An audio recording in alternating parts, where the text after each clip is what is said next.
1/4 kilo விதை நெல்லில் 1 acre நடவு செய்து 4 டன் மகசூல் எடுத்து சாதனை படைக்கும் விவசாயி தமிழக அரசுக்கு கோரிக்கை.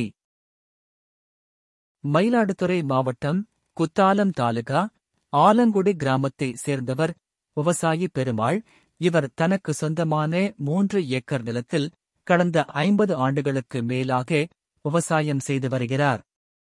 விவசாயத்தில் ஏதாவது சாதனை புரிய வேண்டுமென்ற நோக்கில் கடந்த 20 ஆண்டுகளாக பல்வேறு முயற்சிகளை எடுத்து 1 ஏக்கர் நடவு செய்வதற்கு 1/4 கிலோ நெல் விதையை விட்டு அதில் இருந்து நாற்றுக்களை வளர்த்து 1 ஏக்கருக்கு நடவு செய்து 4 டன் நெல் மகசூல் எடுத்து சாதனை படைத்துள்ளார். இதுகுறித்து விவசாய ஆலங்குடி பெருமாள் கூறுகையில், விவசாயிகள் தாங்கள் விளைவிக்கும் பொருட்களில் இருந்து விதையை தரமானதாக தேர்வு செய்து பாதுகாப்பாக மண்குதிர், பத்தாயம், வைக்கோல் பிரி போன்றவற்றில் பதப்படுத்தி விதை நெல்லை பாதுகாப்பாக வைத்து சாகுபடி தருணத்தில் விதைவிட்டு நடவு பணிகள் செய்வது வழக்கம். தற்போது உள்ள அவசர உலகத்தில் விவசாயிகள் தாங்கள் சாகுபடி செய்யும் எந்தவொரு விதை நெல்லையும் விதையை எடுத்து வைத்து பாதுகாக்காமல் அதிக விலை கொடுத்து கடைகளில் வாங்கி விதைப்பு செய்யும் பழக்கத்திற்கு ஆளாகி வருகின்றனர். குறைந்த செலவில் அதிக மகசூல் எடுக்கும் முயற்சியில் கடந்த 2003ஆம் ஆண்டு முதல் இறங்கினேன். 1 கிலோ விதையில் ஒற்றை நாற்று முறையில் 1 ஏக்கர் நடவு செய்யலாம் என்று நான் கூறியபோது எந்த ஒரு விவசாயியும் நம்பவில்லை. அதன் பிறகு அப்துல் கலாம் ஜனாதிபதியாக இருந்தபோது அவருக்கு நேரடியாக கடிதம் எழுதினேன். அதன் பிறகு வேளாண் விஞ்ஞானிகள், வேளாண்மைத்துறை அதிகாரிகள் என்னை தேடி வந்தனர்.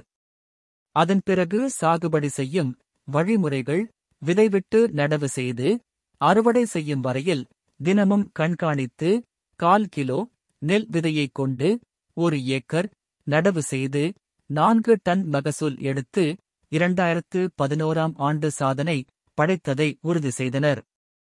சம்பா பருவத்திற்கு வெள்ளை பொன்னி, கிச்சலி சம்பா, துயமல்லி போன்ற நெல் ரகங்களை தற்போது விதைவிட்டுள்ளேன்.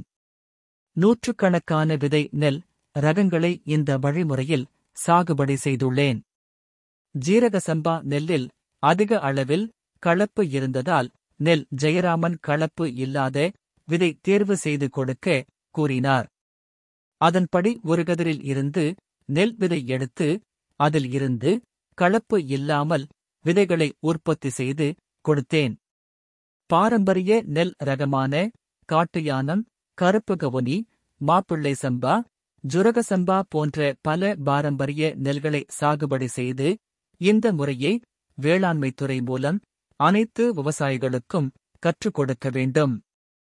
இதனை கின்னஸ் புத்தகத்தில் இடம்பெறுவதற்கு தமிழக அரசு பரிந்துரை செய்து உதவ வேண்டும் என்றார்.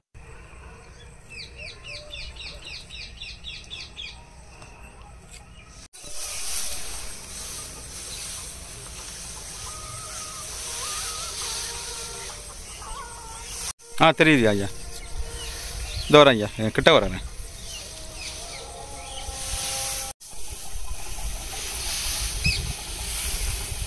கதிரெலாம் எவ்வளோ பெருசு இருக்குது பாருங்கள். இந்த ஒத்த நாற்று நட்டால் தான் இவ்வளோ நீட்டு கதிர் வரும். 17, 18, 19, 20, 21, 22, 23, 24, 40, 41, 42, 43, 44, 45, 46, 56. இதில் வந்து 56 கருது இருக்குங்க. சில இதில் 60, 70 கூட இருக்கும். நம்ம தோராயமாக ஒரு குத்து எடுக்கிறோம். இப்போ இது ஒரே நாற்று தான். இந்த ஒரு குத்து எடுத்து நம்ம கசக்கணும்னாக்கா குறைச்சலாம் ஒரு 200 கிராம் இருக்கும். ஒரு 200 கிராம் இருந்ததுனாக்கா இதே ஒரு 1/4 கிலோ இருந்தால் 4 டன்னு. இது வந்து ஒரு 200 கிராம் தான் 3 டன். இப்போ வந்து இந்த வயல் வந்து ஒரு 3 டன் அளவுக்கு விளைஞ்சிருக்கு இப்போ இந்த ரகம். ஆனால் 3 டன் 3.5 டன்னுக்கு மேலே வந்திருக்கு. 3 டன் வந்தாலே போதும். 1/4 கிலோவில் 3 டன் எடுக்கிறது பெரிய சாதனை தானே. 30 கிலோ விதை விதைச்சி சில இல்லை இப்போ விளைச்சல் விளைஞ்சதை காட்டுற மாதிரி காட்டுவோம். இது 50 சென்டிமீட்டர் தானே. இது 40 சென்டிமீட்டர். 50 சென்டிமீட்டர். உப்பு கரைசல் எப்படி செய்யுதுங்கிறத ஒரு சுலபமாக சொல்லி கொடுக்குறாங்க. இது வந்து ஒரு 1/2 கிலோ உப்பு காலை வருதுங்களா. இது வந்து ஒரு 1/2 கிலோ உப்பு, 1.5 கிலோ உப்பு 10 லிட்டருக்கு தேவை. இப்போ நான் வந்து சுமார் 1 லிட்டருக்கு மட்டும் கரைச்சிக்கிறேன்.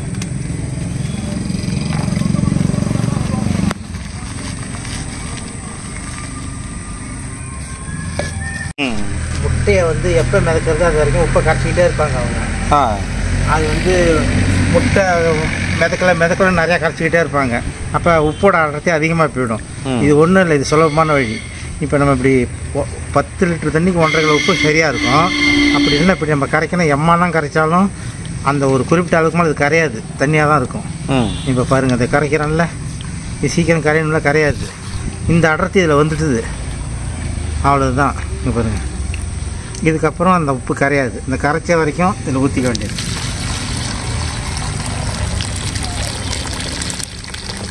அது இது பாருங்கள், 1/2 கிலோ உப்பு தான். இதுக்கு மேலே அது கரையாது இந்த தண்ணி. ஒரு இப்போ நெல் பாருங்கள், சுத்தமான நெல், பியூர் நல்லா இருக்கும். ஒரு புடி அள்ளி இப்போ நல்ல தண்ணியில் போடுறேன். ஒரு புடி அள்ளி போட்டிருக்கேன். இதில் எவ்வளோ கருக்கா மதிக்க, சும்மா கொஞ்சம் பதர் தான் மதக்கும். இதில் வெறும் பதர் உடைச்சாலே போயிடும். அது சும்மா கொஞ்சம் தான் இருக்குது. அதே ஒரு புடி.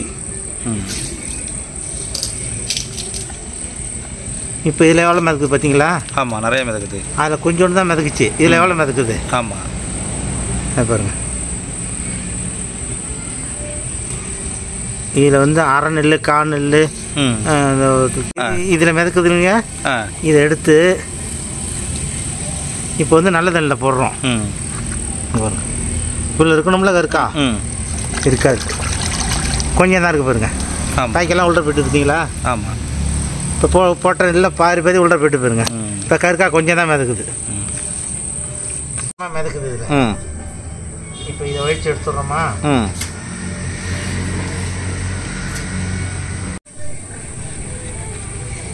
இது எவ்வளோ முழுப்பாக இருக்குது பாருங்கள். இதுதான் தரமான நெல். ஒரு கருக்கா கூட இருக்காது இதில். சுத்தம். உப்பு இது இருக்கக்கூடாது, வாடை உப்பு இருக்கக்கூடாது. இந்தமாரி எல்லாம் அலசி பாருங்க. இதுதான் சுத்தமாக தரமான நெல். இதில் ஒரு கருக்கா கூட கிடையாது. ஆமாம், ரைட். இதுமாரி எடுக்கணும். இதுதான் உப்பு கரைசல் நெல். இதை வந்து நம்ம சூட மனசுலாம் போட்டு விதை நிறுத்தி பண்ணிக்க வேண்டியது தான். இதுதான் தரமான நெல் எடுக்கிறது, உப்பு கரைசலில் போட்டு.